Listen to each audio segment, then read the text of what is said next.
Good evening, everybody. Welcome back to SimTraX Broadcasting. We're coming to you live here from the Paperclip in Martinsville. It's been a troublesome track here tonight, as well as YouTube has been as troublesome as it could absolutely be. We're trying to figure out how to get a few extra kinks worked out here. Every time we come on live, it seems it needs an update. All right, they are working currently on a couple of pace laps here. Pace car seems to be ducking on off here, and we are under green.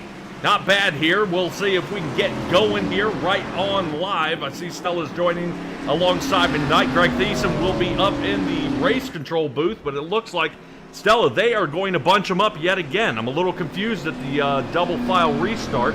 Get these guys taken off of the pace car out, and then we have to clump them back together again. I do believe that might be because Christopher Heitz and Matthew George were not prepared for us to actually go live. Christopher Heitz is now at least behind the wheel. Matthew George, I am not sure. He is still not showing any movement out of it. All right, well, it's going to be troublesome for a lot of these guys. Hopefully they are able to maintain. Hopefully we'll get you guys a starting grid here. It should be Dalton Tucker and Brian Jones on the front row. Ryan Housden will be sitting third next to Cody Reeder, 3 and 4. Wayne Eastwood will be sitting in 5th, and I show that it was supposed to be Nick Ham, I believe, was supposed to be sitting somewhere around the 6th, but I think that will be undone. I think Matthew George was supposed to be 6th. Jacob Gladelick in the 20 was supposed to be starting in 7th, and John Scavanicki moving on from there was supposed to be 9th, but it looks like the 20 punts himself here, and I think we're going to have our first yellow flag possibly when they get going, so we'll see as they bunch each other together. I'm getting a little confused. Very small car count tonight, especially out of the National Oval Racing Association. I got to say, I'm a little, I would say, embarrassed here that we have so few cars as we are deep into the playoffs here. 10 drivers. I see no Brady Motes, who has not missed a race this year. Josh Conover. Vincent Arthur won't be here. He has been suspended. I don't see Dustin Kleba out here. It's going to be pretty tricky for the number 9 to race with him not out there on the track. So, Stella, right now, this is going to be a pretty interesting switch-up. I would say your 3 biggest guys of Dalton Tucker, Brian Jones, and Cody Reeder, who are going to be sitting 1, 2, and 3 out there. Going to be a little interesting for these guys. It will. I'm looking at the fact that they are, like you say, sitting 1, 2, and 3, and at least they are here along with Jacob Gladelick, number 4. I believe that's going to probably cement these guys in as far as being the only contenders in the next couple races. Next week, we've got 195 laps in Atlanta.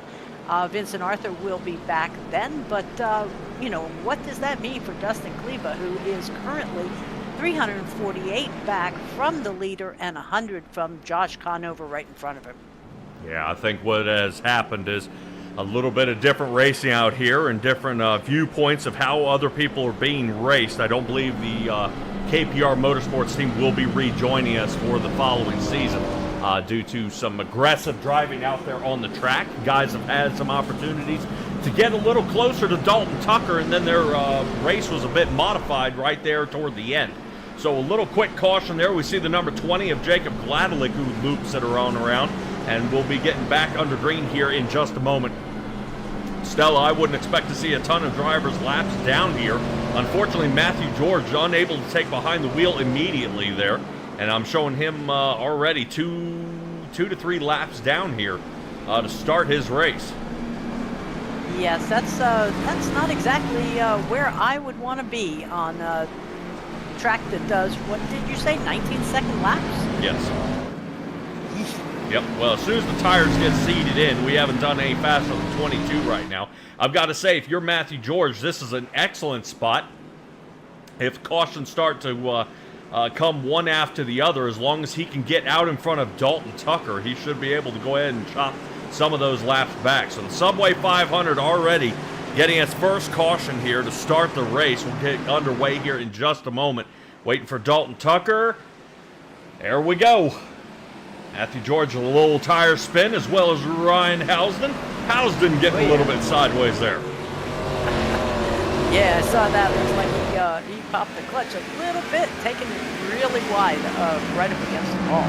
Yeah, I am impressed. Normally you do see a pretty rough accordion effect from some of the guys there as Housden goes up top into the wall. Housden now down to 8th here as Skavnicki is looking toward the inside. Around he goes, so Housden top 5 all the way scrambling to stay here. Fortunately, he won't fall outside of the top 10 here tonight. Moving on, Dalton Tucker, Brian Jones sitting 1 and 2. There's our first 19.8 second lap out of Dalton Tucker. Out in front, clean air, but he's going to be hitting the brakes once again.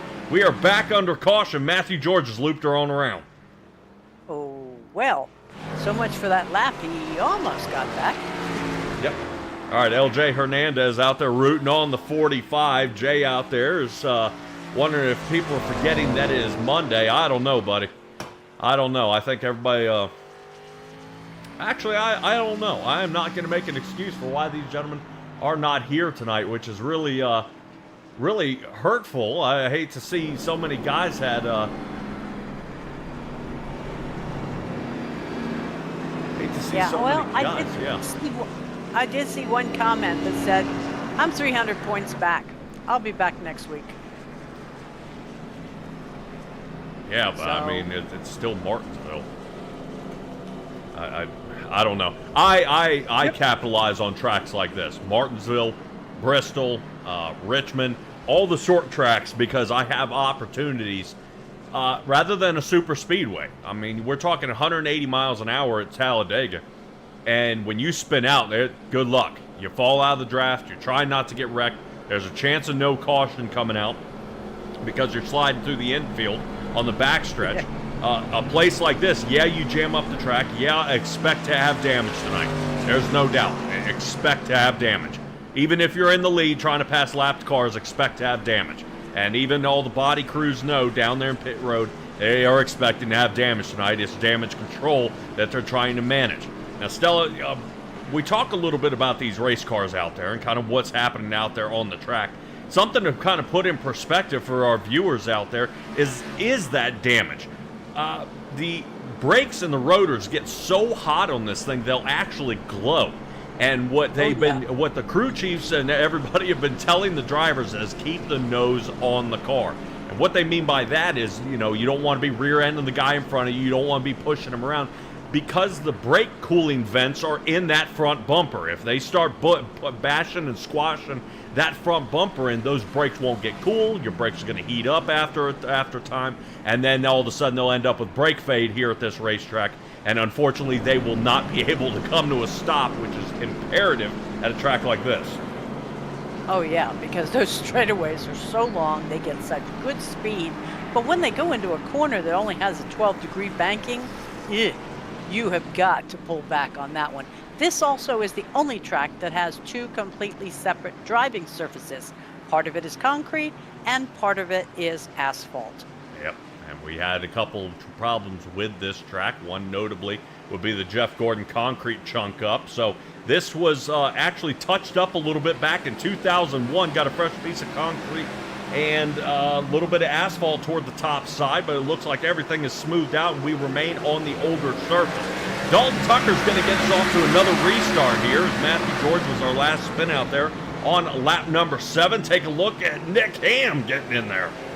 The number 23 machine has gained 7 here on the night. He started dead last, but he moved in front of Matthew George, and he is churning his way up front. So Matthew George does not get the inside lane. He should have been called for the caution and divvied out end of line penalty, but it does not seem to be the case. I believe he's sitting about 5th here in this line, right in front of Jacob Gladelick, who is riding in 5th.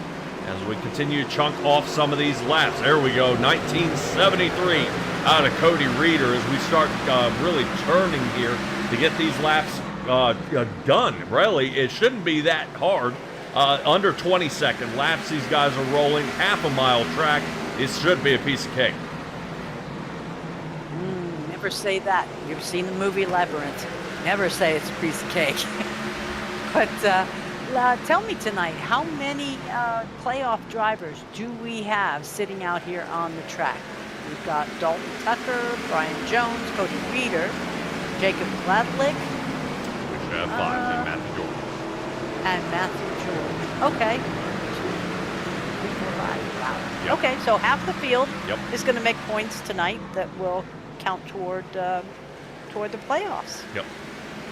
Now, somebody was saying last week that there's a possibility that Dalton Tucker will miss the final race of the season.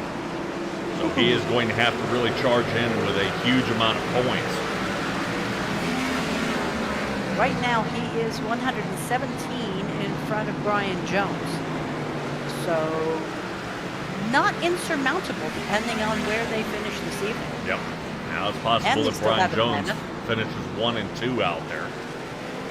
Seeing Jay out there says he's been doing jumpy trucks. I think he means the trophy trucks out here on iRacing. And he's learning how imperative it is to launch off those jumps in a straight position and to land straight. Land a little bit crooked, it'll fire you in a different direction. And They really are jumping trucks? yes, you jump them off ramps. It's about like a Baja truck. I'll be darned. Yep. Okay, sorry. I never. Yeah, iRacing does just a little bit here and there with the trucks being able to keep it dirt racing. You start acting with the VW Beetle here. Give it a go. So Cool. back to the track here. Dalton Tucker, Brian Jones, Nick Ham, Cody Reeder, and Jacob Gladlick sitting 1 through 5. Christopher Heights out there in the midnight blue. Rusty Wallace machine. Looks like Ryan Housden is finally going to get off the top line and down to the bottom. That's Housden up to 6th. Heights to 7th, and that means Wayne Eastwood, who put down the most amount of practice laps. He's sitting there in 8th. John Scavnicki sitting in 9th, and Matthew George still has a handful of laps he needs to make up here on this track. So pretty pretty small field for you guys. I don't know when you guys normally tune in, we see something to the remedy, kind of the angle of somewhere around about 15 to 22 drivers out here on the track minimum. Yeah, this is We've had ones out here where they were bumping fellas off because they had more than the system would even allow. And what is it, 41? Yep.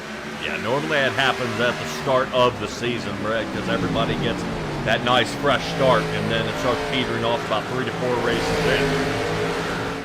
If guys cannot blend well, so we'll see how that goes. Jay out there even says he remembers the race where it took out Gordon's left front. That's really where I started coming into the racing. I would say a little before Dale Earnhardt made contact with the wall out there. Unfortunately, ending his racing career abruptly.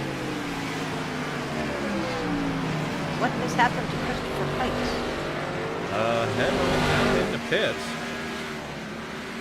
Not sure if his car is acting a little funny out there. Taking a look to see if his car has got some damage. Ow. Yep. So front missing on Christopher Heights there.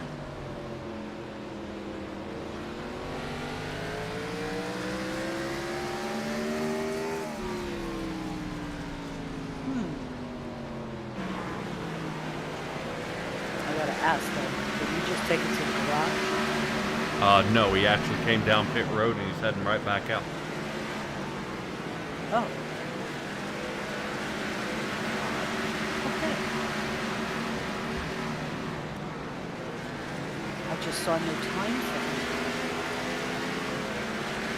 Yeah, he came down, showed about half a second. I think he came in to have it checked out.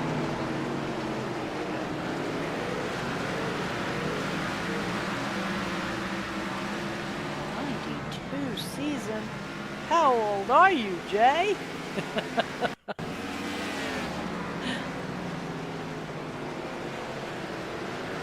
Alright, here's Chris Heights. You can see what happens here. Whoop! Ooh. Yep, that'll do it. So he's just going to run without a bumper for a little while.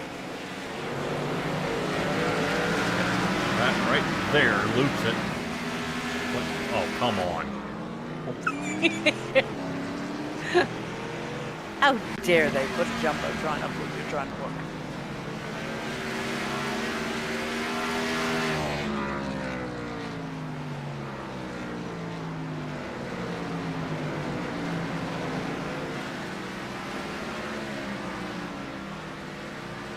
All right, well, Brian Jones is hanging back a little bit here as Dalton Tucker still remains in the lead for this race. He's about 1 1/4 seconds ahead here.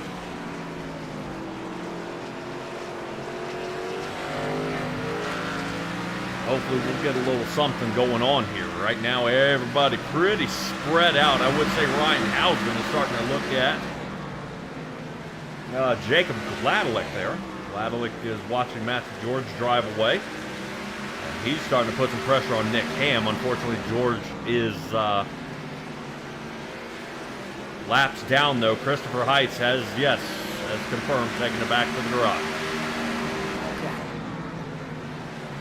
Yeah, I think he came back down pit road, spent 2 minutes seeing if he could structurally make that thing sound, and he's drawing the line.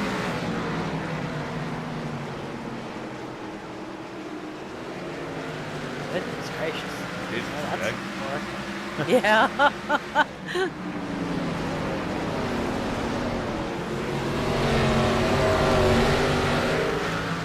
Now we've lost Bobby too. Yeah, I was gonna say, if he knows about Davey Allison, that means boy, there were a couple of guys kind of ate it out there. The names are coming to mind here a little bit.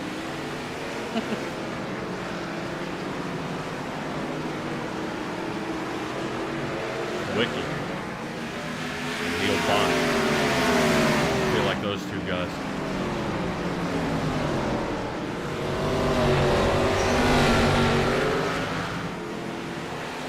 Davey Allison was a 93 helicopter into Talladega. I think he was flying. Yep. Piloting his helicopter when he crashed. Oh, Housden! Gets sideways there, and the rear end taps and spins Jacob Gladelick around. Bring out our second caution here of the night.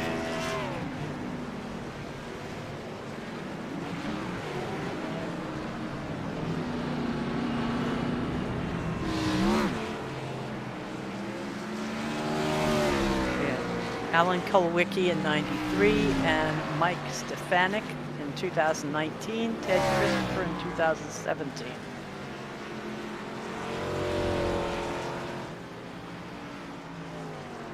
Ricky Hendrick, his grandson, killed in a plane crash in 04. One of 10 in a private plane on their way to Charlotte.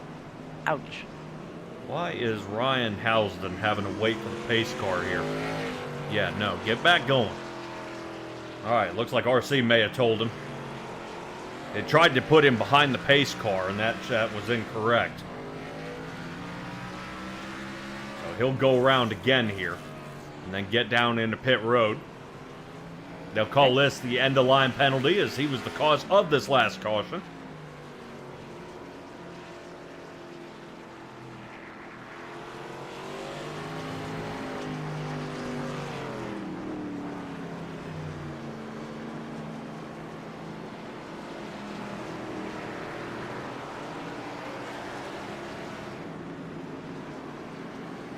All right, we'll go ahead and take a look back here at Ryan Housden getting a little bit loose. Dives really deep there. Into turn number 1. Looping them on around.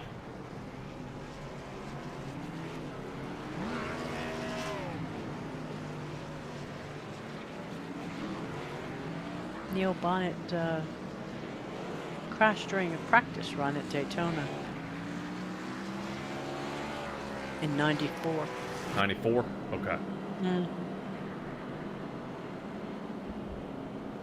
I was right. How come we didn't list him? because I looked up plane crashes and helicopter crashes. I thought you were looking up NASCAR. No, my goodness, I'd have a armload of drivers who Yep. passed away.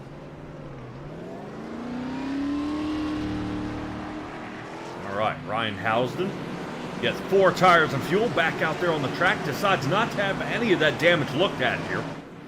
And I would probably say because the pace car is already off the track, Housden's got to get up to speed. Here he goes, right at the end of the line. Beautiful.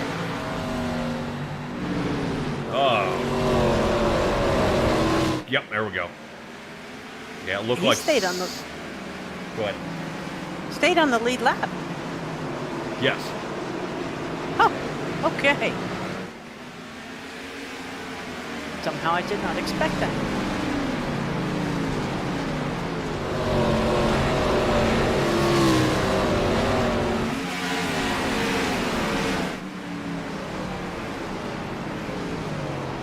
Scavnicki is trying to get something going here tonight as he gets behind Jacob Gladlick.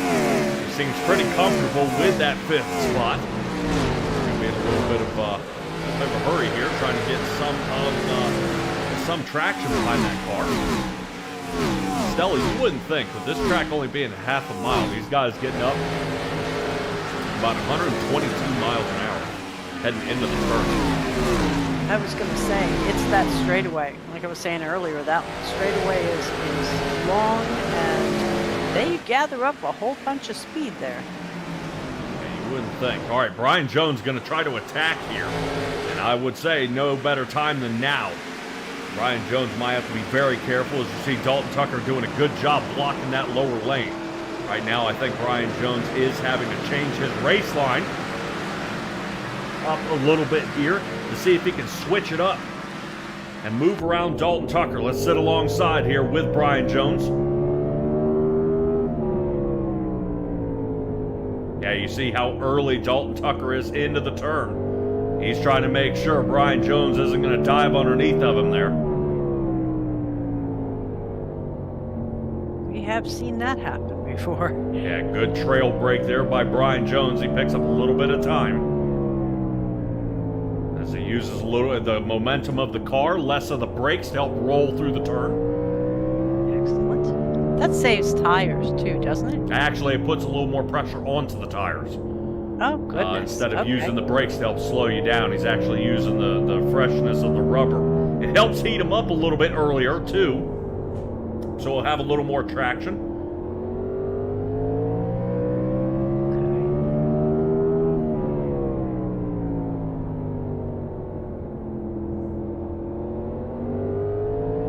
Yeah, the only thing I see a little bit different here with Brian Jones is he's entering the turns a little early. I think which might assist him in being able to drag through that turn. You almost want to have that left front tire touch the very corner of the beginning of the concrete to dive into the turn. You'll carry a ton of momentum through it.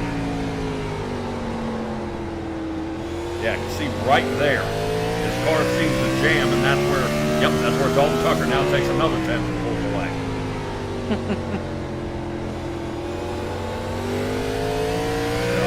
Brian Jones having a heck of a time out here tonight. Track temperature seems to be kind of fighting against him here. 76 degrees out there on the track. You would like it to be a little bit warmer. Let's say kind of cool for them.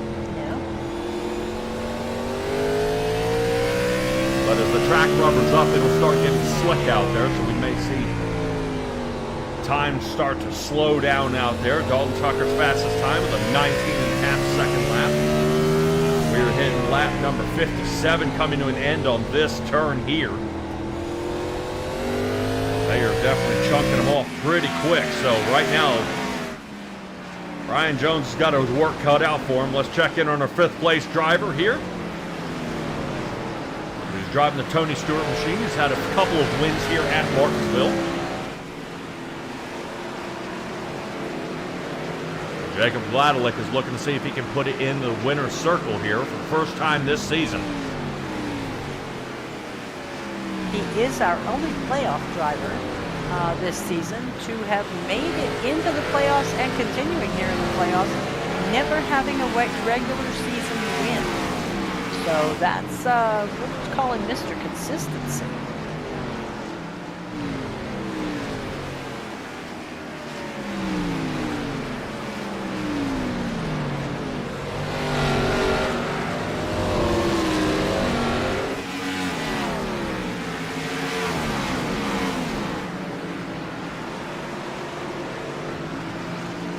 Dalton Tucker is pulling on through. He's just barely bumping, almost 1 second ahead of Brian Jones. Wayne Eastwood, first time up here in the top 3 tonight, is another second behind Brian.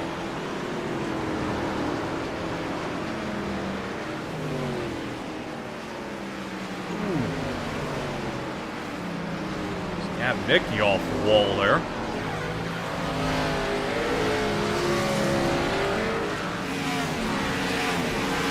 Try and keep it a little lively out there. Nick Ham starting to get a mirror full here of Cody Reeder.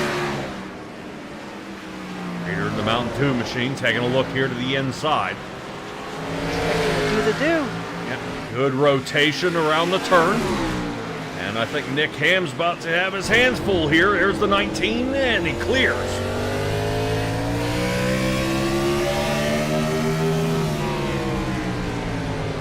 Here, Nick Ham definitely doing it, kind of what I was saying, a little bit deeper into that turn, get a solid roll in and out.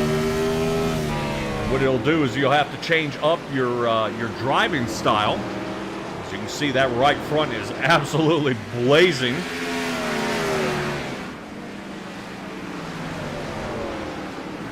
It's always interesting to see the glows on some of these tracks that you wouldn't expect. I mean, you see it at the road courses, sure, all the time. But some of these tracks get pretty involved in their slowing down, coming around a corner, going in, and pushing real hard to get out. We'll see. Yep. Well, us having a couple extra pace laps would be right for this time. They definitely run 90 weight out there in the transmissions and out there in the gear oil.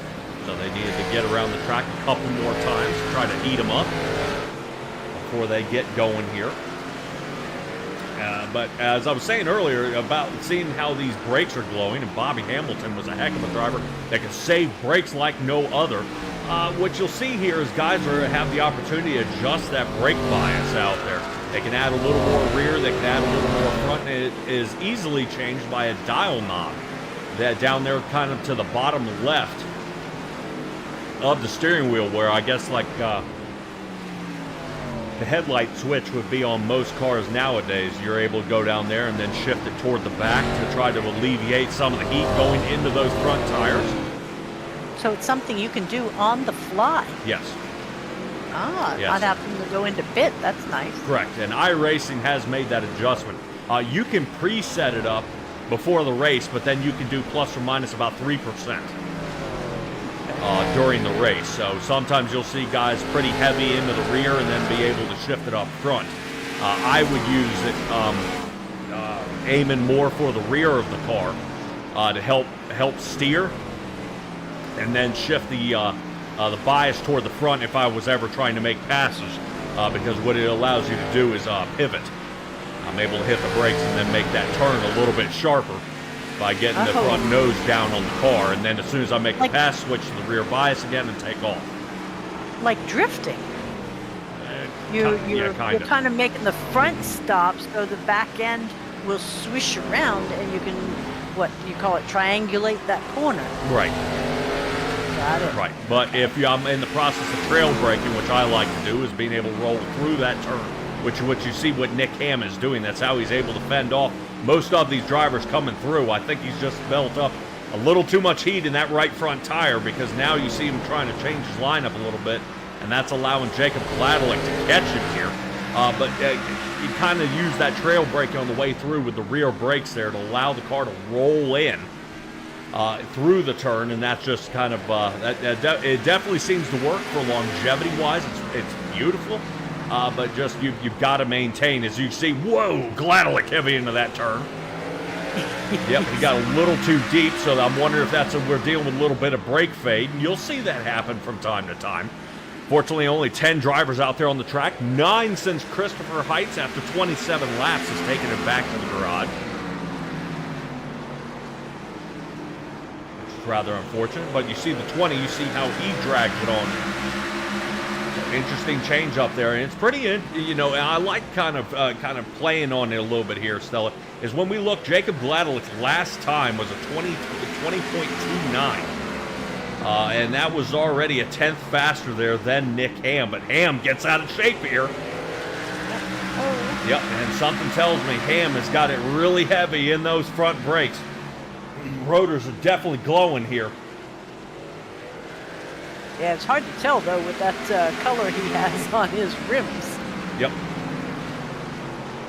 Yeah, you can almost see it there from the 23, how much brighter it is than the number 20 on that right front. Let's see if we can get something a little bit closer here. Here's to take a look at Jacob Gladelick as you get a peek in at that wheel. Okay. Still glowing pretty Yep. orange. Here's the difference. Here's Nick Ham here.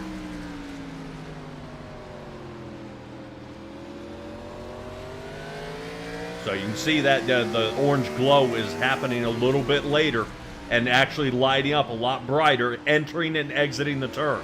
So we know he's heavy on the brakes early, and he's still dragging the brakes on the way out. Yeah. When you see Jacob Gladelick is more on-off, rather than dragging the whole thing through. And I'm wondering if that's just what's causing a little unnecessary heat there for Nick Ham, and that may be messing up his time a little bit here. He does have a gap now of about 11.5 seconds to the leader, which is about half a track length, if not more. Here comes Dalton Tucker, and it must be nice to be out there all by himself as he's getting lap 81 finished up here. As he is halfway through, Brian Jones sits back about 2.25 seconds there, and we'll see him out there.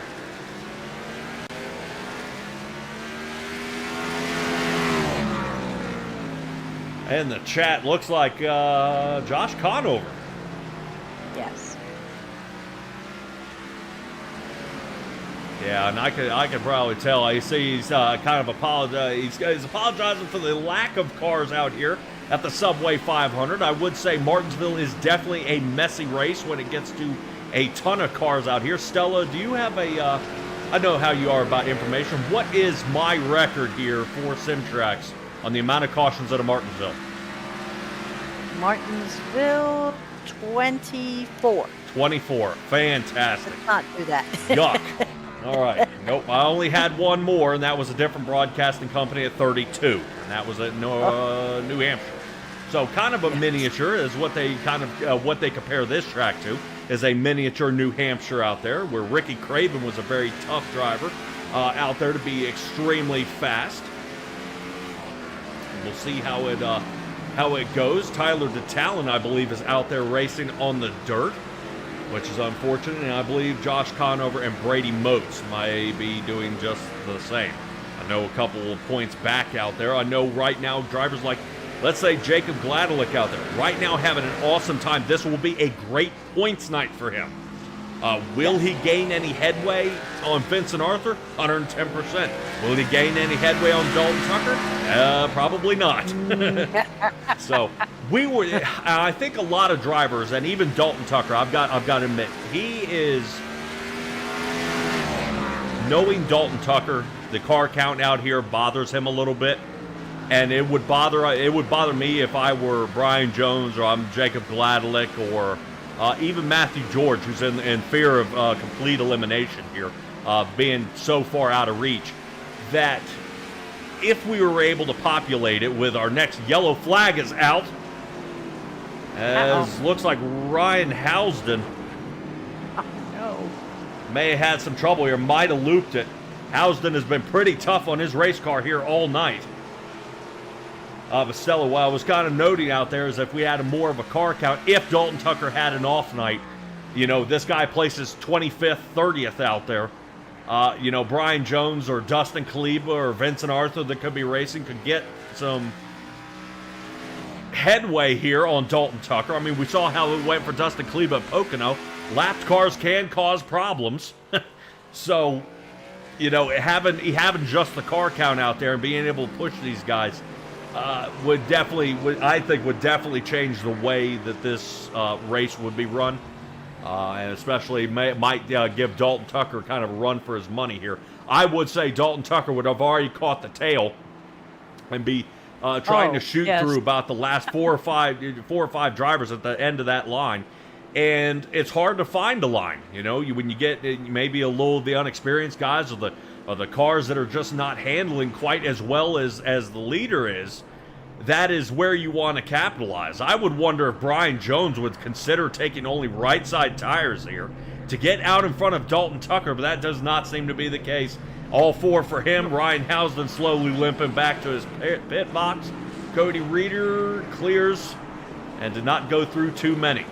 No, he did not. I was peeking. Yep. So Ryan Housden going to do a little bit of work to that right front fender, as that was some of the damage that he received last time. Let's go ahead and take a look back at what causes the caution here. Oh boy, he's going in hot. Look out! Yeek! Matthew George saw his life pass before his eyes. Yep.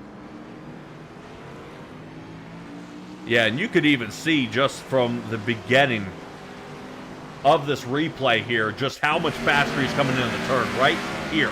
You know he's on it way too early. Oh, no. But nicely done. I mean, as far as turning into this, you know, keeping the wheel headed where you want to go and just cranking down until it comes back up under you. Yep. And what I meant on it a little bit too early is hitting full throttle. Is you want to feather it coming out of that turn and then kind of stab it. And once you get going, you get about 3/4 of the way down through that through the straightaway there, you start tipping into the brakes and slowing it down just a hair. So you see Ryan Housden really, I was saying really early, so he may have actually been fighting a little bit of wheel spin to keep it going there, and then falls back, unfortunately.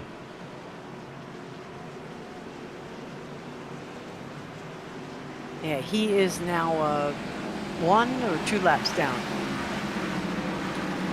Mr. Housden? Yes. I believe a single. 1, okay. Because Mr. Skevnicki, number 43, has managed to put himself no, something's wrong. Uh-oh.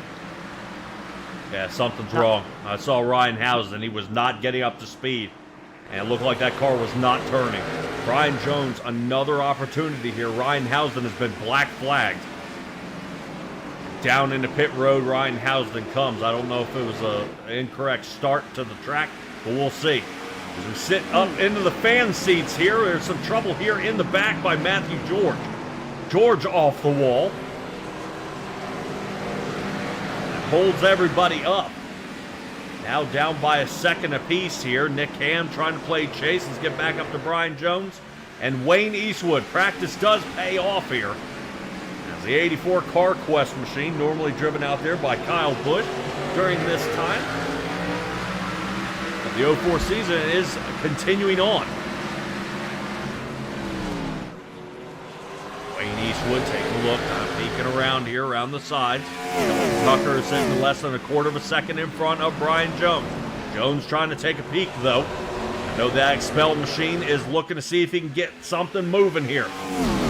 Trying to see if his car can be as slick as the soap that he sells there. Looking to see if he can get through.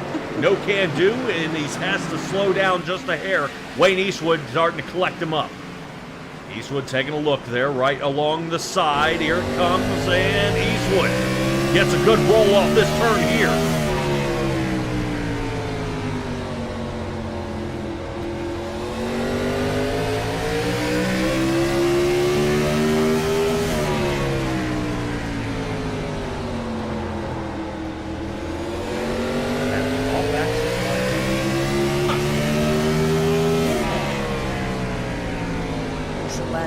is out there. Listening and rooting on for Brian Jones. All right, speaking of Brian Jones, that's taking a look at his Dodge.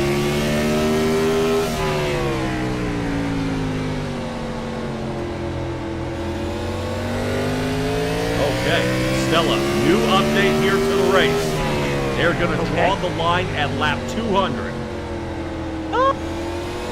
Due to a low car count, both went through. They are going to go ahead and pull the race here. We're going to be running 2/3 of it here. Drivers spoke up in the room. They are going to, so that means it's less than 100 laps left to go. Brian Jones needs to come up with something. Now I've got to say, already 5 points goes to Dalton Tucker, and another 5 bonus points goes to Dalton Tucker as well for the most laps led here. If he doesn't lead another lap from here on out, he's still going to get it. So 10 bonus points, but if he can take the whole thing, I think he would rather do that. All right, Stella, as we take a look here, the infield car care center is getting pretty warm out there as we take a look. I think Ryan Housden may have some trouble out there as he is getting out of the race car. Stella, if you could find out what in the world is going on with Ryan Housden when we get him in here, and then see what all his race ended up being. Okay, I can do that. Ryan Housden, how you doing, buddy? Hi, Stella. Hi, Patrick. I've seen better days. Oh, I'll tell you, we watched you even in practice, and that wall was just calling your name. Yeah, I never really got it. This is my first time on this track, so. Oh. It's pretty rough, for sure. That's fair, that's fair. Yeah, we were watching, trying to figure out where you were braking in turns and how this track was treating you. Why don't you tell us from the driver's seat? I'd say I can find like a solid 1 lap pace, and then it's just hard to do it consistently. I never really found a good braking zone. Never really got the braking there. And it's like if you split second, if you drive split second too deep into the corner and try to catch it with the brakes, you can spin out of that. After those 2 spins, I got the driving penalty, and then I had to be like half a mile an hour on the speed limit on entrance, and I applied for that, so I just called it. That was a drive-through penalty. Ouch. Saw you come back in, and we were like, I think it was, pretty well set up. And then when I saw you sit in the pit, I said, well, that wasn't a drive-through because he stopped. And then poof. Yeah, you are. Listen, honestly, I'm sorry, we only had 10 cars show up, which was kind of a shock to me. Well, I noticed that's where what you you're guys doing. have the broadcast at. Yeah, we were interviewing last week, and we were asking some of the guys, so, how you feel about Martinsville? We get a lot of sad faces, thumbs down, well, I don't know, we'll have to see. And I think some of them have decided to see from the couch tonight. Yeah, apparently. I came into it with some optimism, but even in practice, I just never got it. Well, how do you feel about Atlanta next week? Fortunately, I will be traveling, so I'll be missing that one too. So, rough couple weeks for me. But yeah. I'll be back right after that. I forget what track's after Atlanta. Phoenix. I'll be back to Phoenix. Okay. Yeah. Disappointed tonight. Practicing your dog leg. Yeah. I think hopefully we're running the retro, the throwback Phoenix without the. Yeah, we're going to double check on that. I don't know if iRacing had kept that track. I think in the last update that may have been eliminated. Well, here we go. Dog leg. So, yeah, we'll double check on that. Don't take my word for it, but I heard word through the grapevine that may be what the issue with that one. But Brian, dude, yeah, I've got to say, I've raced here at Martinsville before, and I could tell you heavy into the throttle coming out of the turn. So you were able to get it planted, but then stabbed it right before the turn. And I think that you just, like you said, the brakes are not going to help you at this track if you're in it too fast. Now, kind of shifting around, you find a lot of falling back being able to use those rear brakes, but being able to shift that bias back to the front once you start getting in traffic, because sometimes you got to make a quick turn. You know, you got to pivot sometimes because somebody wants to take the nose of your car off, you know.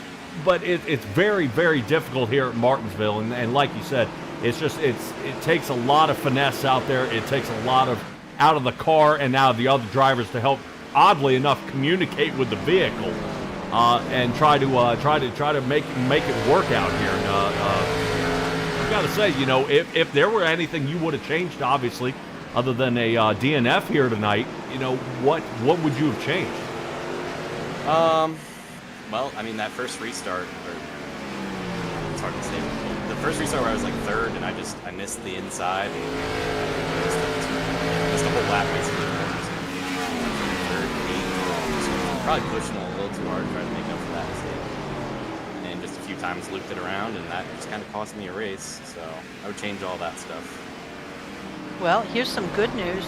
No dog leg at Phoenix. Legacy is still available. To that, I'm sure I won't be as bad at Phoenix as I was here. Okay. It's a shame. I feel like I've been does he get to do some shout-outs? Yes. No. I was asking Patrick if we had time to get you to do your shout-outs. Of course. Excellent. All right, well, shout out to you guys first of all for doing the broadcast. Thank you. I'm sorry that this was my first interview with you guys in a while, and it had to be because I was in the care center. I feel like I've been getting some good speed put together these last few weeks, and it just kind of ran into a bad scenario. It happens. We won't hold it against you. Thank you for the family and everybody watching back home. This was I put together for Phoenix. Cool.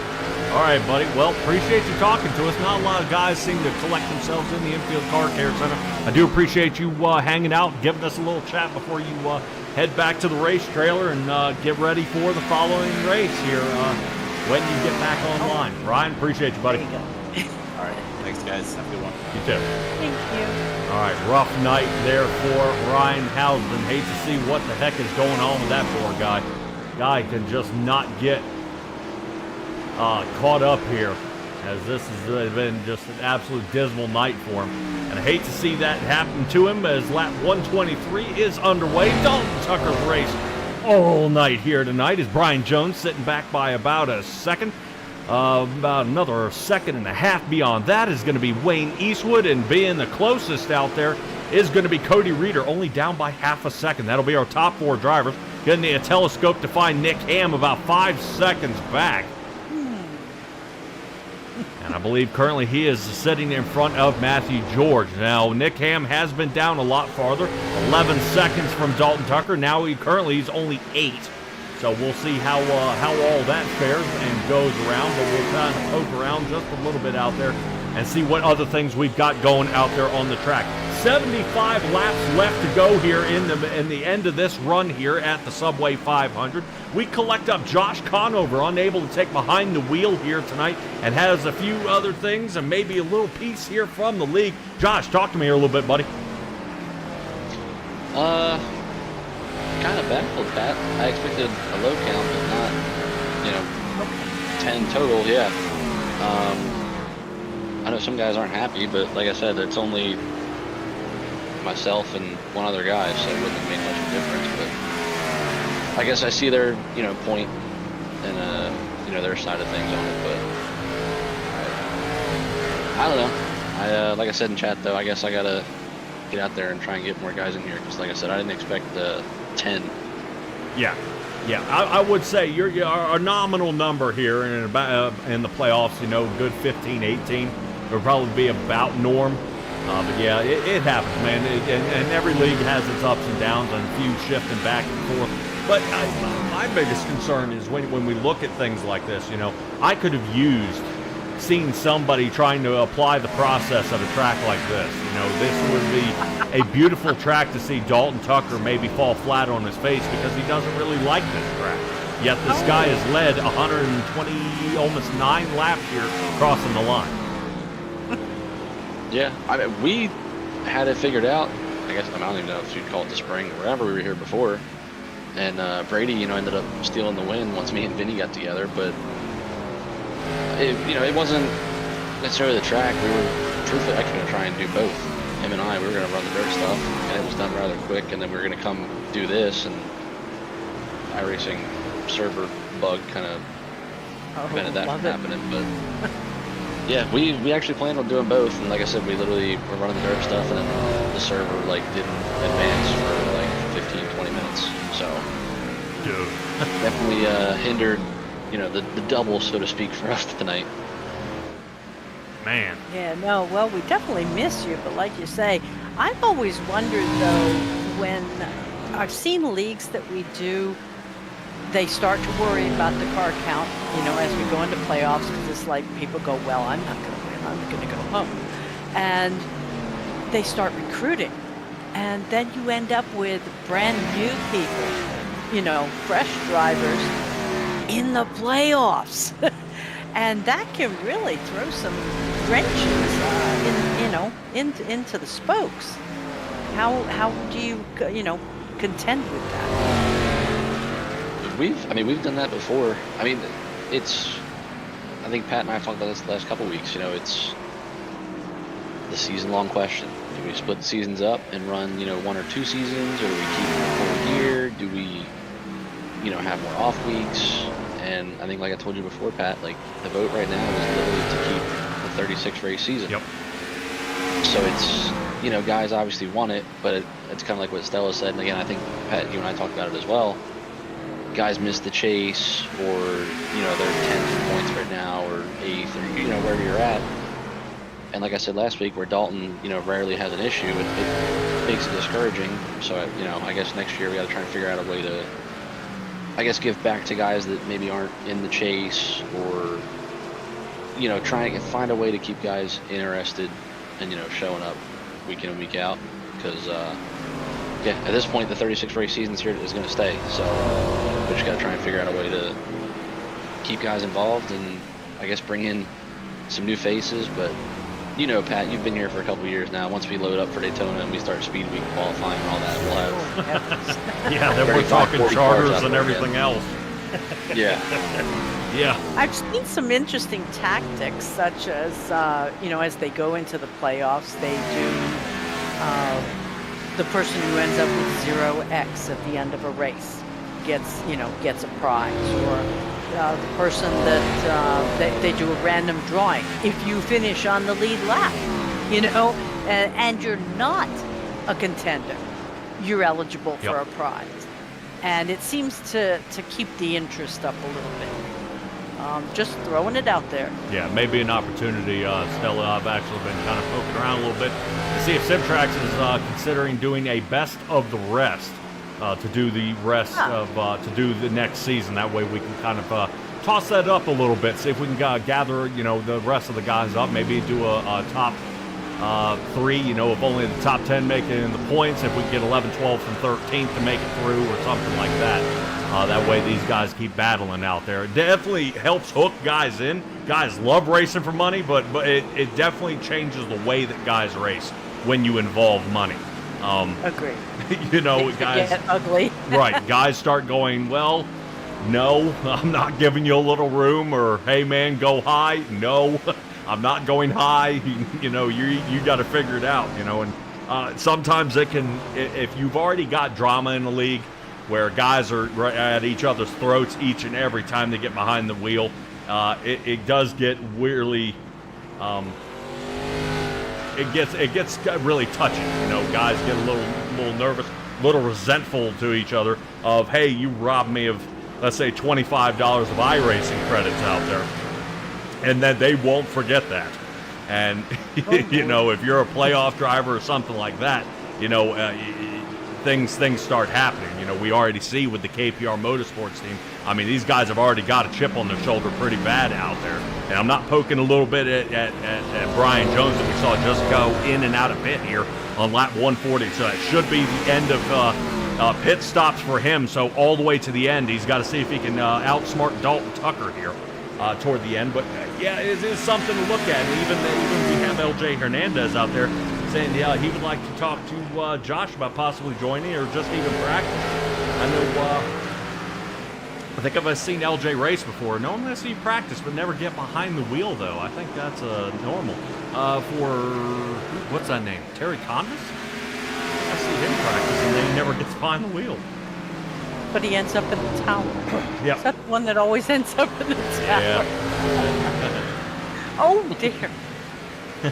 Yeah, I think LJ a couple weeks ago said the same thing. If I'll have to figure out a way to get a hold of you, LJ. I don't know if Brian can help you get in touch with me or whatnot, but yeah, man, I try not to, reject anybody, especially if they're new, experienced, whatever the case may be. I try and work with everybody because we all need guys to race with and have a good time with. So yeah, you know what I mean. Yeah, you got to learn, and the only way to learn is to go out there and do it. So I will. Brian, I'm sure will work with you. There's plenty of guys in here that will help you, and we'll get you up to speed. And, yeah, we'll just go with what we got, I guess. And obviously not a rookie license either. You do want to see probably C license or higher. We do want to see you've been on the track more than 4 or 5 times out there. At least know your way around some of these asphalt tracks. Yeah, that's the only negative. No rookies for that. That's the one thing I will say. But other than that, no. Like I said, we'll work with you and love to have you. Truthfully, you know what I mean. I don't really have an issue with anybody unless, like I said, you're a rookie license. But even then, I've seen some rookies that are better than some A-class guys because they just don't run officials. They run just leagues. So, it's a catch-22. But I don't know. I'll have to get back on my horse and try and bring some more guys in and see what we can do. And I don't know. Maybe Daytona next year will have 45 cars going for 43 spots and keep some guys around with some more incentives. Sweet. I love it. All right, Josh. Well, we'll let go ahead and let you knock the rest of the dirt out of your shoes there, and we'll get back to the races. We are coming under 50 laps left to go there, buddy. Good luck, and try to try to rope some guys in, brother. We're trying. I will say too, Pat, before I go, I don't know if you saw it yet. The Legacy Phoenix is still in because I did check that. Yes. So it will be Legacy Phoenix. Okay. Hey, when they did the draft package on this and they came out with, instead of Atlanta, it changed to Echo Park, I thought they were talking about eliminating Phoenix. And I thought there was the original Atlanta they were going to dump.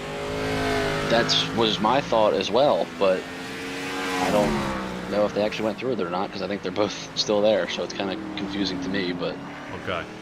I'll take it. It may be one of those ones they're still hanging on to it because there was enough uproar from the community going, hey, we're still running, retro leagues. Don't be pulling any punches here, leave the tracks out there. It's not costing you anything, and it's not like you need to rescan it every year, Yeah, we like this. We need this. Please keep it in.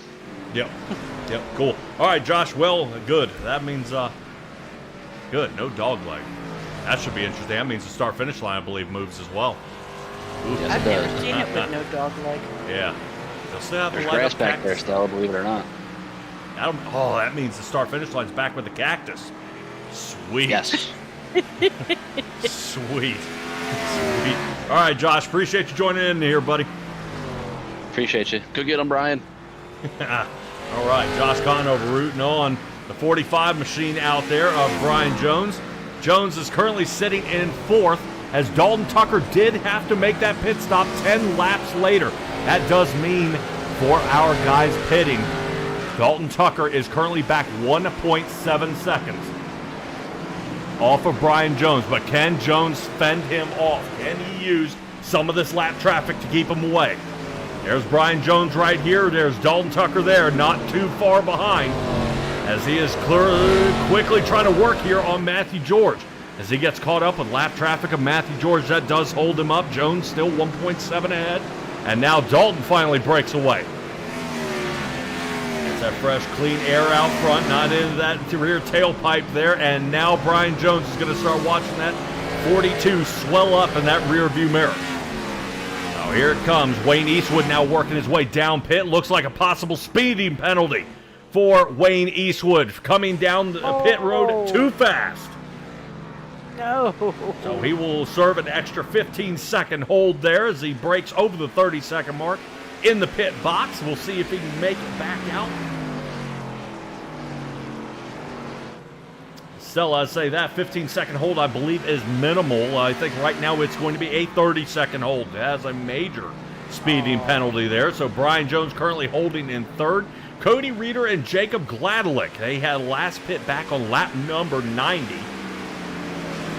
I think with this race ending in 40 laps, they're right now starting to tap that fuel gauge, seeing, all right, is this thing going to make it? You know? And Cody Reeder knows how to stretch that fuel. He's an offset pitting kind of guy, and he is definitely trying to hold out as long as he can. Cody Reeder, fortunately, gathering up some much-needed points here in the playoffs. Currently, Stella, you said he is our third place or fourth place holder in the points? Reader? Yes. At third. Third Reader. Okay. Third place. Now, this will help make a little bit of headway here on Vincent Arthur, who was suspended for the race here tonight. Was he suspended, or is he just under penalty? Both? He's serving a suspension, and then he will come back with some probationary races. Okay, so he actually was... This isn't just a slap on the wrist here. That is a you are not allowed to compete race. Yeah. Wow. Ouch. Vincent Arthur is suspended from Martinsville and can return next week at Atlanta while on a 2-race probation period. Now, if he messes up there, that means the suspension then will be lengthened. He has a possibility of going 3 more races, which could end his year under suspension. Take a look at this. That is currently Brian Jones starting to work here on the inside as they get around John Skavnicki. And now Brian Jones trying to stay out front. Currently taking a look at our leader there of Cody Reeder. Now, oddly enough, Brian Jones and Dalton Tucker are a lap down. He may try to get this lap back the hard way, and right now, Cody Reeder, fortunately, these two guys do work together out there, so Evernham Motorsports getting ready to do a little switcheroo here. I'm wondering if Cody's thinking about making the move to the side there to let Brian Jones floss underneath, but he's got to figure out how to wedge in between him and Dalton, and he does! And he did! Yes. No, Dalton. It didn't last for long, though. No, but Dalton Tucker goes in there and spearheads that turn number 3, heads straight in and cuts off Cody Reeder before he can make the slide. Currently, Brian Jones, this is his to lose here. I think we're looking at about 33 laps before the end here of this race. This is huge. That is going to be a long 33 laps. I mean, so much for that minute ahead that he was, or the second ahead, excuse me, that he was in front of Dalton Tucker. I mean, we are looking at, paper-thin margin now as far as him being right behind him. He's going to end up having to mirror drive. Yep, well, one mistake here by Brian Jones could end it for him here tonight. As we take a look off the back here of Brian Jones, number 45. Take a look at Dalton Tucker as their second place driver. Now, Dalton Tucker has been able to get separation of 2 to 2.5 seconds, as you can see Brian Jones. Quick little brake check there, and that's not what Dalton expected. I would say Brian Jones is not doing that on purpose. That is his race line. And now Dalton has got to figure out how to get around, so no trail braking for him. So Dalton going to be in some trouble here to find out if he can get around that expel machine. Currently, he is still moving along. I want to give a shout out there to Expel. I believe we've also got a code there on the side. Is Atlantis 20. Get one of those sweet foam cannons, and she even said the soap smells good. Really? Yep. That's cool.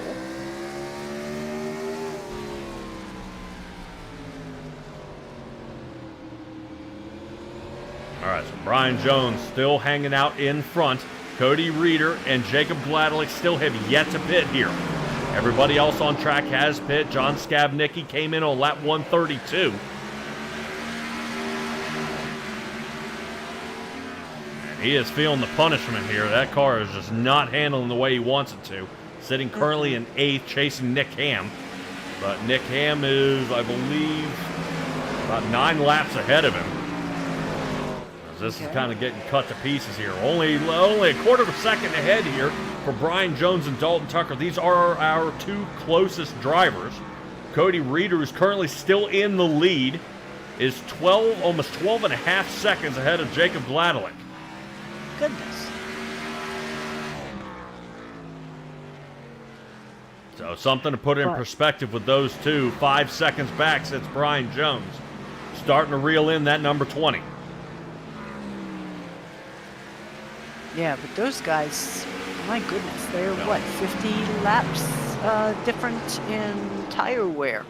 Yeah, Our front two. Yeah, minimum. Yeah, minimum. I was going to say, I think it's for Dalton Tucker, it's even up to 60. Ouch. Let's see if we can get posted on the car numbers. So the 19 is in the lead. You see the 20 exiting turn 2 up the top right. That is our second place driver, and you see the 45 there is trying to chase down the 20. Yeah, only the top 4 drivers are on the lead lap. Yes. Yeah, we did lose Wayne Eastwood. Two laps down. Yep. All right, look like Nick Ham might have the possibility of getting one of his laps back. Here we go. That'll keep Nick Ham, Matthew George, and Wayne Eastwood on the same lap now. Nick Ham, little cut off there to the 19. Cody Reeder. Let it go. Yep. Cody Reeder looking at 21 laps to the end. And Brian Jones run him down. Also, something to keep in mind, Brian Jones is now spread it apart by a quarter of a second here. He's now up to half a second gap over Dalton Tucker.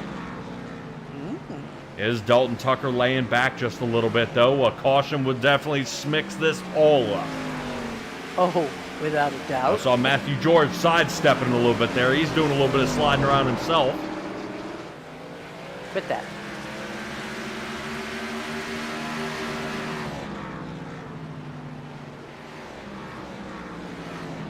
Yep. Matthew George out there driving the number 25 Ditech.com Chevrolet. I think that's for all your home refinancing needs. Hey, remember those commercials? You scare me. I'm sorry. But it's true. It's true. Yeah, we've seen Dalton Tucker play with laying back, either when he's in the front and he lets people catch up and then just says, oh, bye. And we've also seen him lay back in this position saying, well, I'm going to save my tires. Both of them only took 2. Were they right sides, I'm assuming? And who only took 2? Dalton and Brian? Yes. Okay. So he sits back and conserves or something like that, and then last minute, all of a sudden it's like, whoop, here I am. So I'm not too concerned. He is coming up on 3/4 of a second. I just do hope that Brian Jones isn't pushing too hard to make that happen. Yeah. I would say if Dalton Tucker is laying back a little bit, remember, still consider right now 15 laps to the end of it here. And Cody Reeder's still grabbing hold of that fuel gauge needle and bending it to make sure he's gonna make it to the end here. That still is an impressive feat if he can make it. That will be 110 laps without having to pit.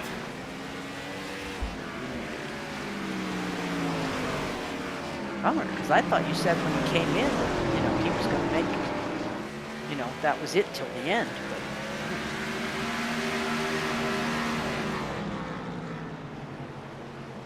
department store best? Oh, yeah, for Cody Reeder and Jacob Gladelick. Yeah, Brian Jones, that's his last pit stop here at 140. It'd be no problem him making 60 laps. These other guys making it 110 is stretching it. Ah, okay. But yeah, if Dalton Tucker's laying back a little bit, that way he can do the trail braking that he has been doing to save tire and then try to attack. The whole thing is both those guys need to be attacking right now because they have got to drum up about 11.5 seconds from Jacob Gladelik's front bumper. Yeah, because we're just assuming. Oh, there he Cody is. Reeder, here he comes. There he is. All right, that's going to do it. 12 laps left to go. And Jacob Gladelik is going to stay out. He does. Okay, I was going to say. I think if he can get fast enough here, and he'll get a lead lap. There he goes. Just barely got it, though, as he was drag racing Cody Reeder doing 35 miles an hour down pit road. And now, Jacob Gladelik. Waiting to see when he is going to pit here. He's been doing some hard pivot maneuvers.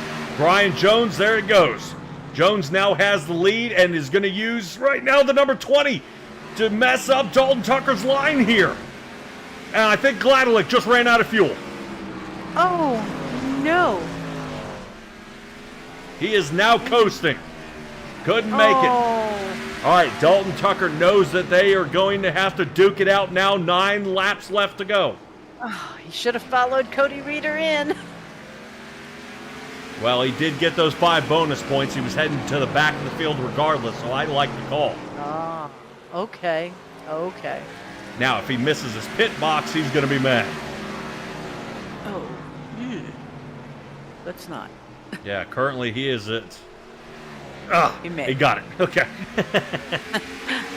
All right. He'll get just enough fuel, and I'm sure he'll go back out, and he is. Oh, fuel and go splash. back out. Yep.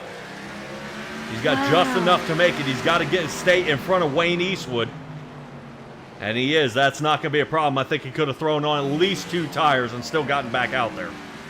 Now, did Cody Reeder take 2? It doesn't look like it. No. He only took fuel and back out. So Cody Reeder currently getting ready to finish in 3rd. 16 seconds ahead is Dalton Tucker. 19 seconds behind is Jacob Gladelik. So he is pretty comfortable where he is. Yeah. All right, so right now, I love the if Dalton Tucker was hanging back here on Brian Jones to save tire, he's getting ready to attack. He's got 5 laps to do it. 45 machine of Brian Jones watching the 42, now starting to reel him in. Oh my goodness.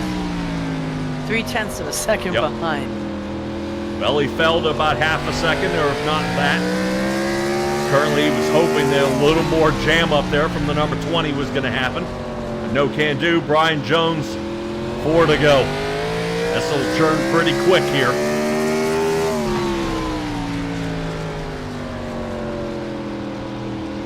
Very impressive when all he's got to look forward to.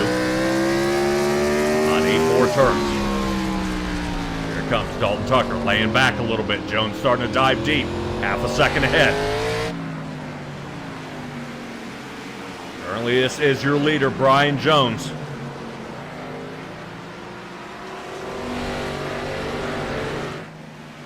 Okay, 3/4 of a second. He's making some good inroads, just keeping Dalton behind him. Yep. I'm wondering if Dalton, something's messed up here. A little unusual. Normally, Dalton's kind of reeling him in. 8/10, 9/10. Brian Jones starting to turn it up now. We may have been incorrect the whole time. Currently, Brian Jones may have had something a little extra in the tank. Yeah, he's killing it. He is leaving Dalton Tucker. Yep, he is letting him know, yeah, I may have let you get close, but no can do. White flag this time by. Wow. Brian Jones, 1 second now. Holy cow. Talk about opening it wide up in here. Hopefully race control knows he's got to throw out the white flag.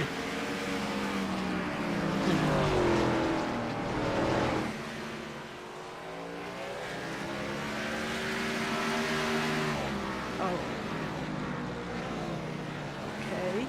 Stella, if you would get a hold of RC, please. Caution is out. There it goes. Okay. So Brian Jones, Dalton Tucker, Cody Reeder. The 84 Wayne Eastwood spins it on around.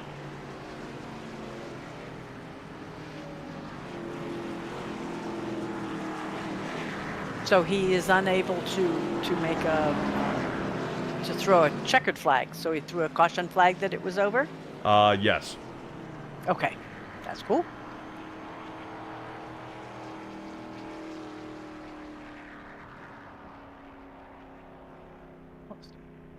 Wow.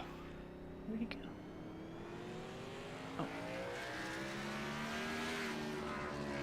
All right. Awesome job. Cody Reeder not doing a bad job there. As you see currently Brian Jones following behind the pace car here.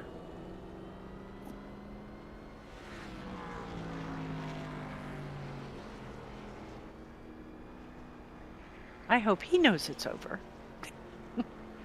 Well, turning it on the way he was, I sure hope so. Yeah.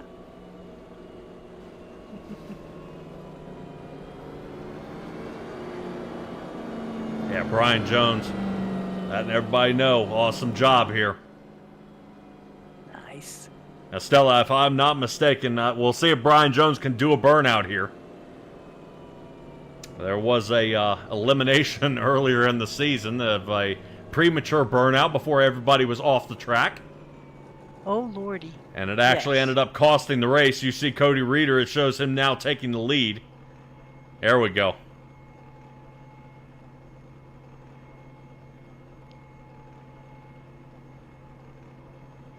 So, awesome job here.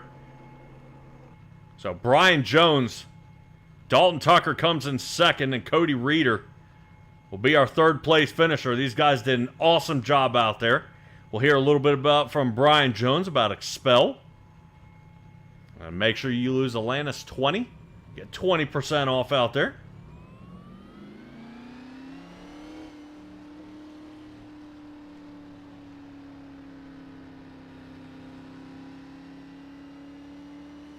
Brian Jones will loop it one more time. We are going to cut away here real quick, grab a hold of our drivers, and get a quick run through here on our top three. Hold on just a moment, guys.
Well, hello there, Cody Reeder. How's it feel to be on the podium tonight?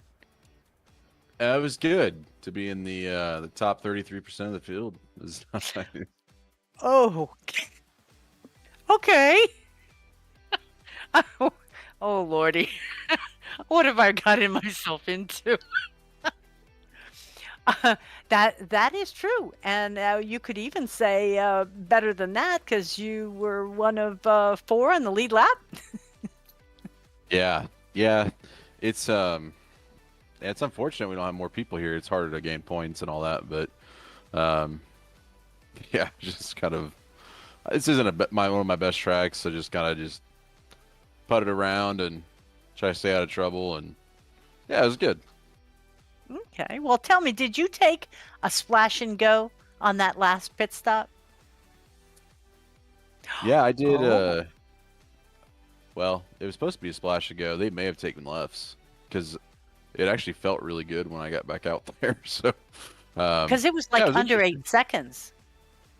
Yeah, it was like a 6-second stop. So maybe they just did the fuel. I need to go back and look at that because it was definitely. Yeah. I think it was just gas. So. Okay. Was it less, Patrick? Oh, no Okay. Well, good to know. kidding. Yeah.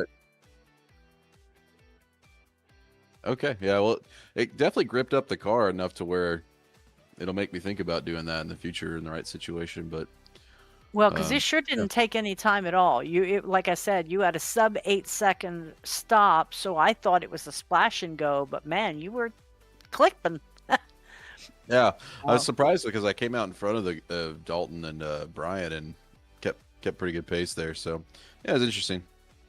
Yeah, you and Jacob were having a little tete-a-tete there, so but you came out on top. And next week we have 195 laps at Atlanta. Oof. Yeah, Feeling froggy? yeah. This car has made that. I qualified earlier, and it's the setup's so tight. The part of running this car that was fun was you're on the edge every lap. And the iRacing, for whatever reason, they kind of took that away with this car. But yeah, it should be fun. I hope we have a better turnout, just because the bigger the fields, I feel like it's just a little bit more fun. If you have 18 to 25 guys, it's like, Oh yeah. I don't know, just makes things a little bit more fun. I'm a little bit more unpredictable. So yeah, Atlanta's a good track for me historically, so I'm looking forward to it. No, that sounds wonderful. Okay, so and then are you planning on missing any tracks? I mean, we got Phoenix, Darlington, and Homestead for the ending. Are you going to be here the whole time? I should be able to run the whole thing. All Yep. right. We keep getting notice that we're going to be missing some of our people up in the top echelon here. So I was just making sure that we have to go bang on your door or something. Make sure you're you're up and rolling when the race is ready to go. Patrick, you got anything other than shout outs? Nope, I think that'll do it. He definitely ran a race. I was curious to see if he was taking left side tires. It will tighten up the race car there, Stella. The right front definitely takes a punishment here, but to avoid sliding, it all depends on the left rear tire, oddly enough, because that's where you transfer all your weight to. So Cody Reeder able to hook around, and it didn't cost him any extra time. A full using one can of fuel and left side tires will match the time. So excellent call there from the number 19 here. Cody, go ahead and give me a shout out here, brother. Yeah, thanks for you guys. That probably was the most entertaining race to broadcast. So thanks for putting that on. Shout out Brian, my teammate. Great job. Made an awesome pit call there. Got him the win. I do need to take a second and apologize to Deb and the infield care center. Because of last week, Vinny here tonight, so I didn't get to pay my weekly visit to old Deb in the infield care center. So he's back next week, so I have a chance. I have a gift in place for her birthday this week, and I am looking forward to seeing her next week. Should be good. I'm sure she's looking forward to seeing you too. God, Cool. now That's I all I know got. why Thanks, guys. Yeah, thanks, Cody. God. There is a reason why Cody Reeder and Dustin Kleba get along so well. Oh gosh. Oh boy. He's funny. I'm sorry, but he's so funny. Oh boy. I shouldn't All right. encourage this. No, not at all. You should not. So unusual here for leading the most laps here of the race was Dalton Tucker, but an interesting pit call out there. He took 2 tires as well, got back out there, and then just didn't have enough to run down Brian Jones. Dalton, boy, I would say this one almost got stolen from you here, buddy. I feel like it did in a way, because you take away the pit strategy, I think I could have had it pretty easy, but Brian made the right call, came in earlier, and I was kind of dead set on coming on 150, and just that difference made everything. And then once I got behind him, I couldn't do nothing with him. 2 tires definitely drove different than the rest of the race, and he made the adjustment to win it, and I didn't. Well, a little tumble up there. Yeah, so would you consider taking 4 tires to try to run him down, or was just getting behind him just kind of the dagger that kind of took you out here? I don't think the lap time difference would necessarily allow for, but yeah, getting behind him, dirty air shouldn't matter at Martinsville, and I don't know if it did, but just everything felt different. It felt like the grip was just gone, and it just I didn't have anything for him. I mean, I don't have anything else to. Really, I'm honestly a little speechless just with how the end of it went, and didn't really see it going that way because I felt like I had everybody covered pretty good, but. I mean, it's a second. I think I lose 5 points to him, so I'm okay with that. And five points for not having to finish the rest of the 100 laps, and I'll take that all day. Right, and then but you get an extra 5 bonus points for leading the most laps of the race, which you cleared, I believe, lap 104. Well, heck, even 101. You've led him ever since the drop of the green flag the first time. We kind of switched back and forth here when we were looking how you were trying to run him down. You were bringing it to within a quarter of a second there. You were turning to get up to the front, and then it looked like Brian Jones then took off. Would you blame that on dirty air? I mean, I would say, I would agree with you. Short tracks, dirty air really doesn't matter. There's not enough, there's not really any draft. There's no pushing. There's no, so why the lag here? Why weren't we able to power past him? Me and Brian were talking, and he said it was dirty air, and I don't know, it felt weird because under braking, I mean, I'm sure y'all could see I could close the gap on him pretty good and through the center, but as soon as I got back to the gas, it was like I just had no grip. Falls and on its face. Yep. Yeah, that's where he was kind of making a difference, and maybe dirty air was causing that, but I'm not sure if it was that or if he just saved better. It could be probably a combination of all of that. Yeah. Well, we were looking as he was trailing behind you for at least 70% of this race. It looked the exact same as he was able to get in close during the braking, but then on the pull away, you were able to yank and just make that distance. And I would say that iRacing and their little update that they've done here has really messed around with a lot of physics of this Gen 4 car, and I hope either it gets undone or they try to repair what they've done, but it is definitely changed not only from what we've heard you say multiple times here in the podium positions, but even other people out there talking, saying this car is a completely different animal now. Everybody was excited about a 900 horsepower car, and now we're getting really confused, like we're getting locked right back into an Xfinity style, and things are just getting a little weird with this car. Yeah, ever since that update, everything's changed. I thought the racing up to that point was amazing. We obviously had a lot more people than we did tonight, and I don't know, it seems like dirty air is way too big of a factor now, and it didn't seem like it really was before, and maybe that's how it actually was back then, but it sure didn't seem that way, just watching some of the replays. Mm-hmm. Yep, when we go back and watch some of the 2001 all the way through the 2004 races, same thing, man. It just, cars were able to overpower each other and make things happen. I would say if we could get the cars maybe early 90s, I think everybody would be probably pretty satisfied with those. 87s were a little bit loose right before we started changing this body style, but that's neither here nor there. Dalton Tucker, go ahead and give me your shout-outs here, buddy. We got to get ready for Atlanta next week. Yeah, just as always, shout out to the guys that did show up. Not sure what was going on, but appreciate all of them for showing up and trying to finish the season and make it at least worth it for the guys that do. Appreciate my teammate Ryan for showing up. I think he's going to be out next week, so definitely going to miss him there. Maybe we can get Hunter back so I'm not just doing laps at Atlanta alone.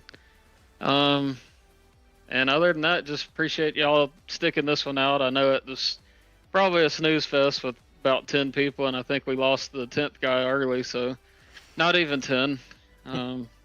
Maybe with Atlanta, we'll get some more guys out there. That's all right, man. I've been in much worse situations. At least you guys put on a decent show. It's when you guys have 9 and then it's still 20 cautions out here. Those are the hard broadcasts, buddy. So, Dalton, congratulations on a second place finish, man. One spot away from winning it there. I hate to see it for you, man, but sometimes that's just how the cookie crumbles. Yes, sir. All right, Dalton. Good luck to you, and we'll see you at Atlanta, brother. All right, appreciate it. All right, Dalton. coming in the second position, and oddly enough, well, we didn't expect this guy, but we get him. All right, looks like the Expel Machine goes ahead and gets another win here on the season. Brian Jones, pit call strategy, and a little bit of driving out there. You did a lot of following Dalton Tucker out there, and I think you got a taste of his own medicine there when you got out in front of him after the pit stop there on lap 140. Yeah, Dalton was faster than me all night, faster than me in qualifying, so I figured I had to do something different. So I pitted early, took 2 tires, just was the most aggressive that I could with the strategy, and it paid off. The dirty air, I guess combination of dirty air and I don't know, Dalton I think struggled on the 2 tires a little bit more than I did. Just paid off. This marks your 7th win here of the season.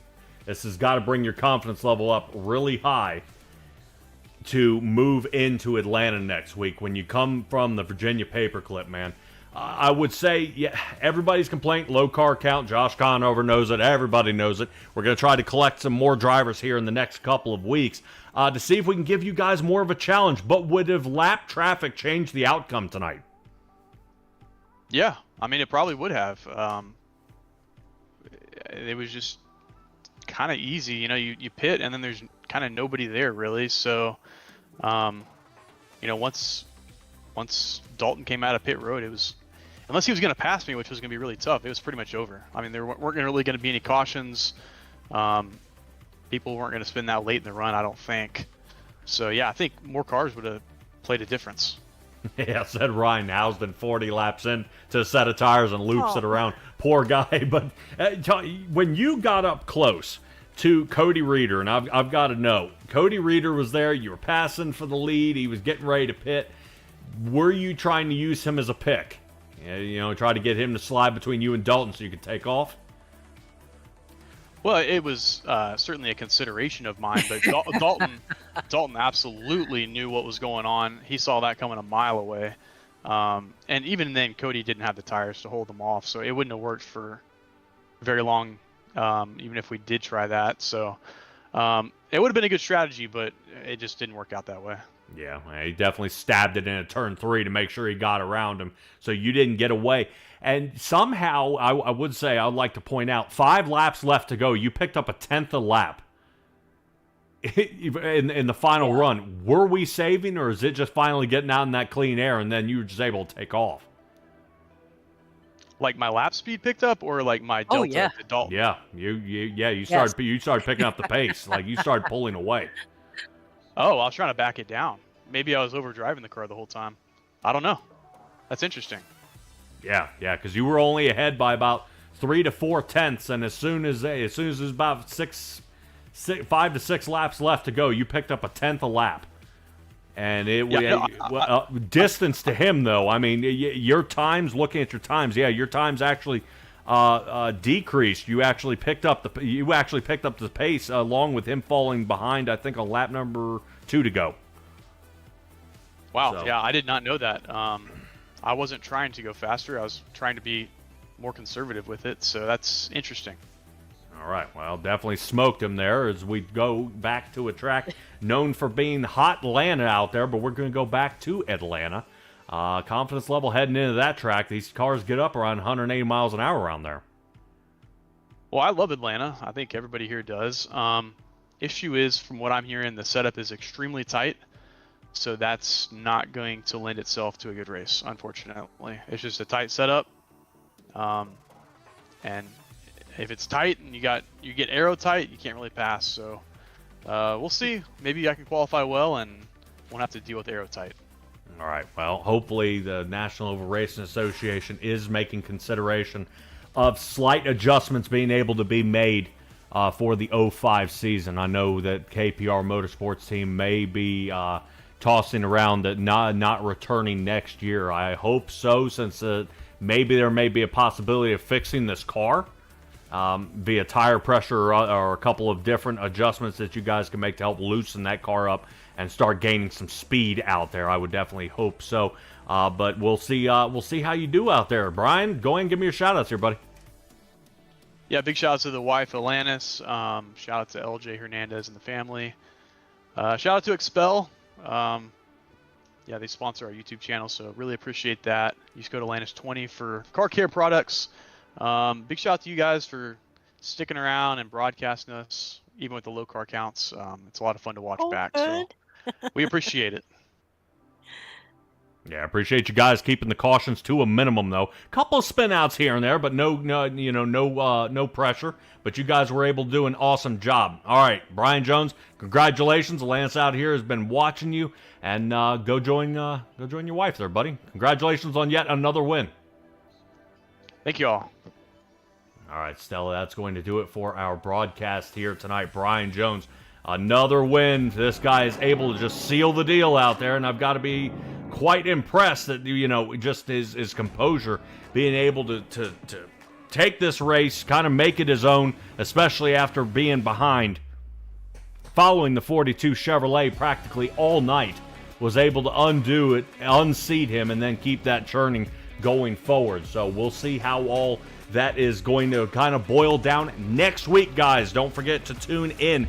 We are going to be running at Atlanta Motor Speedway. I'm excited to see how those guys can run. That is a multi-lane track. If they are saying this car is going to be a tight setup, I pray for a good race. It is going to be definitely a little bit of a tumble up there, or switcheroo, to say the least. That guys are hoping that they can make the pass, and hopefully it's not a follow the leader kind of race, which unfortunately does seem to happen. I would say this is just about the time, Jay, correct me if I'm wrong out there in the comments, this is about when they started doing the follow the leader race. Cars weren't strong enough to get on around, and then it ended up bringing in the double file restarts in the pack racing, because people apparently like seeing wrecks rather than pit calls and changing the way the race is run. All right, that's going to do it for us here at SimTraX Broadcasting, bring you the National Oval Racing Association Gen 4 Cup Series. Be well, be safe, be kind, and we'll see all you guys next time.